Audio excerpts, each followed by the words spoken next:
Y yo me he centrado básicamente en el capítulo 28 y si nos da tiempo veremos algo también del 29. El protagonista sigue siendo David y ya en estos capítulos desaparece. Pero aquí vemos a un David al final de sus días que ya en este capítulo ya no era rey. El rey ya había sido nombrado Salomón.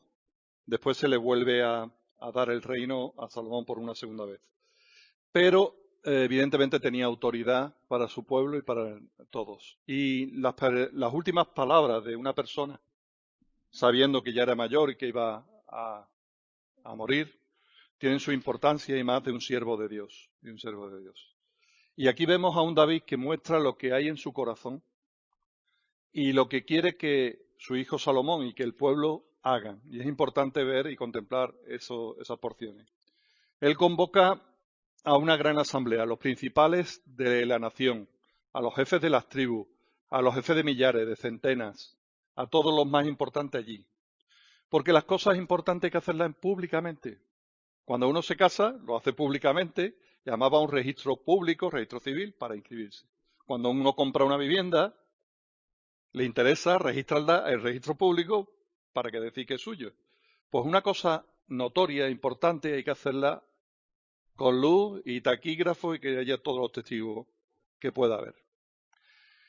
Se nos señala en el versículo 2, que el rey se puso en pie.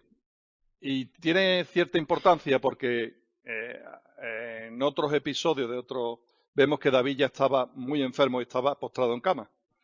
Pero como lo que va a decir es solemne, es importante para el pueblo, para su hijo, él se pone en pie y se esfuerza a hacer eso. Y dice en el versículo 2, oídme, hermanos míos y pueblo mío. Yo tenía el propósito de edificar una casa en la cual reposara el arca del pacto de Jehová, y para el estrado de los pies de nuestro Dios, y había ya preparado todo para edificar. Me llama la atención que diga reposar el arca, y ese es el concepto del reposo que en Génesis vemos después de haber acabado la obra de la creación, Dios da el reposo. Y la idea de descanso en la casa de Dios es tan importante que David, como hombre de guerra, David como persona vital y tal, él no reflejaba realmente esa idea y no pudo, por eso, hacer la edificación. Pudo preparar todas las cosas, pudo hacer muchos planes, pudo hacer muchas cosas, pero él no podía hacer la casa, porque era una casa de reposo. Salomón, que era pacífico o varón de paz, estaba preparado para esta tarea. Y además me gusta que David no intenta evitar la realidad. Y él dice en el versículo 3 que Dios le dijo que no lo podría edificar la casa porque era un varón de guerra y que había derramado sangre. Habían sido las cuestiones por las que no podía hacer la obra y lo dice públicamente, no rehúye de la realidad, no intenta evitarlo. Lo curioso es que dice, Yahvé, el Dios de Israel, me eligió de toda casa de mi padre para que perpetuamente fuese rey sobre Israel, porque a Judá escogió por caudillo y de la casa de Judá la familia de mi padre, y de entre los hijos de mi padre se agradó de mí para ponerme por rey sobre todo Israel. Y de entre todos mis hijos, porque Jehová me ha dado muchos hijos, eligió a mi hijo Salomón para que se siente en el trono del reino de Jehová sobre Israel. Dios había escogido a Salomón y por tanto tenía él la responsabilidad de lo que iba a hacer, lo escogió para el propósito de reinar y para hacer el templo. El reino de Israel no pertenecía a David, pertenecía a Dios. Ya aquí no se había dado la descendencia como se daba en los reinos, que del padre al hijo y tal. Saúl no dejó a su hijo el reino, Dios escogió a David. Y no escogió porque fuera el mayor, el más importante de su casa, sino era incluso el menor, el más pequeño. Y de todos los hijos de David, Salomón no era el primogénito, ni el segundo, pero Dios escogió a él. El gobierno, la autoridad la tiene Dios, y Él pone en preeminencia a quien Él escoge, y tiene un propósito para cada uno. Entonces, Él es el que hace lo que quiere. Nosotros lo único que tenemos que aceptar lo que Él quiere. Y además le dice en el versículo 7, asimismo yo confirmaré su reino para siempre, pero con una condición, si Él se esforzara a poner por obra mis mandamientos y mis decretos, como en este día. David le dijo a su hijo que fuera cuidadoso en guardar todos los mandamientos de Dios para asegurar la prosperidad de su pueblo y la continuidad de sus descendientes en el reino, en el trono. Era un deber que está en la escritura del rey estudiar y obedecer las leyes de Dios. Ellos tenían que tener una copia al lado suya y cada día consultarla. Pero para nosotros también las enseñanzas de la escritura son la llave de la seguridad, felicidad y justicia. Pero solamente las podemos descubrir en la palabra de Dios. Si ignoramos la voluntad de Dios y se rechaza su enseñanza, cualquier cosa que queramos construir, aun cuando llegue el nombre de Dios, está destinado al fracaso. Tenemos que conocer los mandamientos de Dios a través de la Biblia y tenemos que obedecerlo con firmeza. Y de hecho, a continuación, David se dirige al pueblo. Ahora pues, ante los ojos de todo Israel, congregación de Yahvé y en oídos de nuestro Dios, guardad e inquirid todos los preceptos de Yahvé, vuestro Dios. ¿Para ser salvo? No, para que poseáis la buena tierra y la dejéis en herencia a vuestros hijos después de vosotros perpetuamente. Esta fue una exhortación importante y bien elegida para el pueblo de Israel. Fueron exhortados a qué? A tener cuidado en el sentido que tenían que considerar esta responsabilidad como importante y digna de atención. Fueron exhortados a inquirir los mandamientos de Dios, escudriñando la Escritura diligentemente. A mí me gusta, y es un ejemplo que tenemos para todos, los hermanos de Berea, cuando fue Pablo con las buenas nuevas, cómo inquirían y escudriñaban las Escrituras, las cuales nos pueden hacer sabios para salvación. Y fueron exhortados a guardar todos los preceptos y a ponerse en riesgo y no ponerse en riesgo enfocándose en unos u otros. Nosotros, el hombre, siempre damos a unas cosas más importancia que otras. Y es verdad que unos pecados tienen unas consecuencias mayores que otros. Pero para Dios, el pecado es pecado. Da igual que sea un asesinato o una mentira.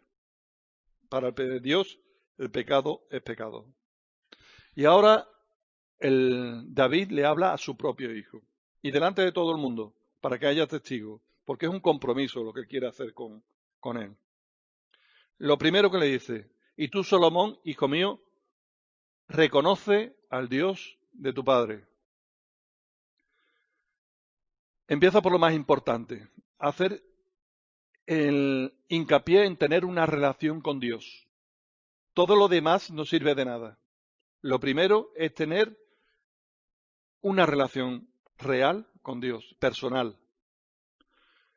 Y básicamente le está diciendo a tu hijo, oye, lo que a mí me ha dado el éxito, lo que yo he triunfado en esta vida, lo que ha servido de algo, ha sido tener una relación con Dios. Y tú necesitas tener esta misma relación con Él, personal e individual con Él. A continuación viene lo siguiente. Sírvele con corazón perfecto y con ánimo voluntario. David le pide a su hijo que sirva a Dios con corazón y con ánimo. Algunas personas, y conocemos muchos, son todo corazón, pero después no tienen mucho ánimo para el servicio de Dios. Y otros son todo ánimo y nada de corazón. Hacen las cosas, pero tienen un corazón un poquito duro. Ambos aspectos son importantes para servirle realmente. Pero tenemos que recordar siempre que la orden de reconocer vino antes de la de servir. No podemos hacer nada en la obra de Dios si Él no está con nosotros. Como dice en Isaías, nuestras buenas obras son como trapos de inmundicia. Si Él no está con nosotros, no sirve de nada.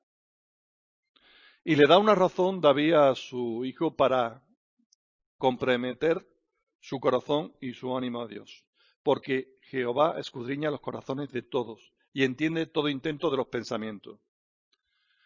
Cuando entendemos bien a Dios, cuando conocemos su omnisciencia, a Dios no lo podemos engañar. Él sabe lo que hay en nuestro propio corazón. Hace que le sirvamos de una manera mucho más natural. Y también más tranquila, no tenemos que aparentar nada delante de los demás. Él sabe lo que hay en nosotros. ¿Y por qué lo hacemos? Nuestra motivación y nuestro deseo. Si de verdad estamos intentando agradarle, Él va a actuar ahí. Y se le hace también un hincapié. Si tú le buscares, lo hallarás. Mas si lo dejares, Él te desechará para siempre.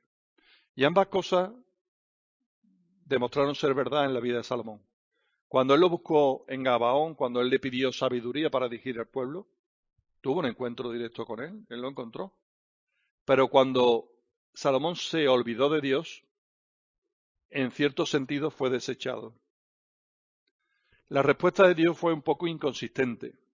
Aunque sí buscó a Dios inicialmente, no fue con un corazón completo. Y su devoción dividida, porque las mujeres lo inclinaron a sus dioses y tal, finalmente le llevó a tener un reino dividido. No en sus días, pero posteriormente un reino dividido. El versículo 10. Ahí va lo que la ha elegido, el motivo para que Dios había escogido a Salomón. Mira pues ahora que Yahvé te ha elegido para que edifiques casa para el santuario. Esfuérzate y hazla.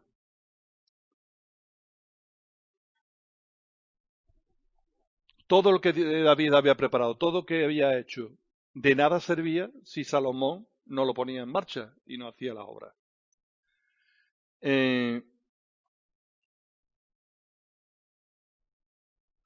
Hay que considerar un poco que que David dio a Salomón casi todas las cosas. Le dio un lugar donde hacerlo. Le dio la tierra, el dinero, los materiales, el personal de supervisión, trabajadores y un equipo organizado. Incluso le da los planos, que lo vemos más adelante. Toda la organización del templo. David demostró que todo su ser, su corazón, su alma, estaban consagrados a esta tarea. Esa tarea es la que David quería llevar a cabo, pero Dios no se lo permitió. Y David se sometió a la voluntad de Dios. Pero se ocupó de todos los preparativos y reunió todo el material. A los trabajadores, a todo el pueblo, los animó y a Salomón para que edificaran el templo. Es difícil, David, que hiciera todas estas cosas y él no pudiera acabar lo que inició. Pero fue humilde, él aceptó la voluntad de Dios y el propósito para su vida no era ese. El propósito era consolidar un reino. El propósito era prepararlo todo. Que hubiera paz en ese tiempo, que hubiera materiales, hubiera riquezas para hacer lo que se tiene que hacer. Y él aceptó ese propósito. Un poco se quedó a las puertas de verlo, igual que Moisés. Moisés no llegó a la tierra prometida. Fue Josué al que se le dijo que él iba a entregarla al pueblo. Pero demostró humildad aceptando lo que Dios quería. Muchas veces nos cuesta trabajo asumir lo que Dios quiere para nosotros. No todos son líderes, no todos son dirigentes, pero todos somos servidores. Hay que encontrar en lo que podemos servir a Dios, en lo que Dios ha puesto en nosotros especial, para darle a Él, para su gloria y para su alabanza.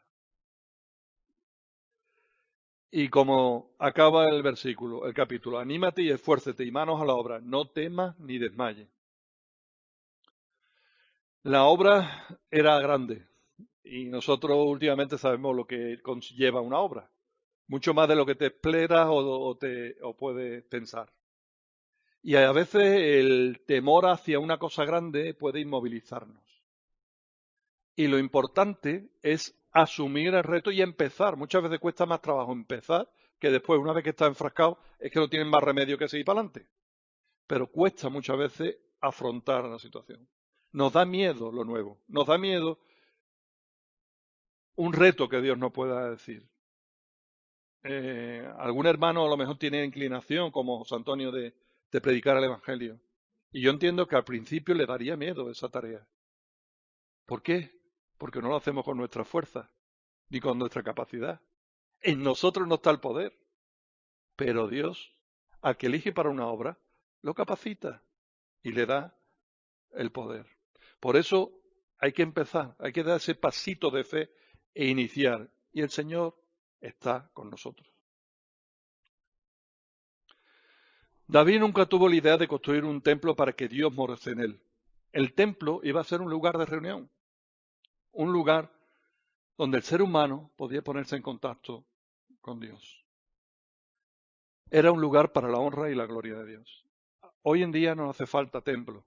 Hoy en día Dios está en cada uno de nosotros por su Espíritu Santo. Aunque estamos edificando un lugar donde reunirnos, el templo de Dios somos todos nosotros. Por eso es más importante cuidar a las piedras vivas, que sois vosotros, que a las piedras del edificio. ¿Cómo vamos? Empiezo con 16. Empiezo un poco con el capítulo 29. Se nos dice que la obra era grande, porque, y se nos explica, la casa no es para hombres, sino para Dios. Por eso David hizo tantísimos preparativos, se nos dice un montón de recursos que él había hecho cuando las conquistas de otros pueblos, y se nos dice también que Salomón, y se dice públicamente que era joven y tierno. No estaba hablando mal de su hijo, sino sencillamente él era un hombre con mucha experiencia, veterano, y su hijo no tenía esa experiencia. Entonces era para que lo arroparan y lo ayudaran en esta tarea que podía sobrepasarlo en algunos casos, ¿no? Y la obra era grande porque era para Dios. Delante de un gran Dios no hay obra pequeña. Por eso os digo que a veces es muy significativo el que hace algo públicamente. Pero Dios sabe los que actúan sin que nadie los vea. Para mí, un ejemplo vivo de nuestra iglesia en Calle Castilla, siempre fue un diácono callado, silencioso, pero constante y trabajador, que fue Juan Pintado. Siempre estaba antes de tiempo, siempre tenía preparada el lugar de reunión y nunca alzó su voz para decir, yo he hecho esto. Dios le dará su recompensa. Y aquí vemos en el versículo 2 en adelante como, aparte de lo que ya había recogido David, él de su tesoro personal, dio, si lo transformamos en dinero, serían millones, millones, millones de euros. Una barbaridad. En oro, en plata, en todo. Todo eran de su propiedad personal. David dio todo porque amaba la casa de Dios. Y naturalmente damos y apoyamos aquello que amamos, porque allí donde está vuestro tesoro, estará también vuestro corazón. Y él hizo un ejemplo de desprendimiento personal para que el pueblo le diera también la oportunidad de ofrendar.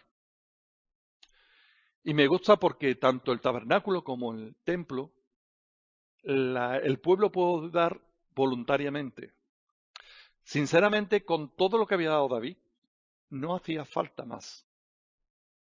Pero estaba dando oportunidad a los demás de ofrendar para consagrarse a Dios, para de su corazón desprenderse para Dios.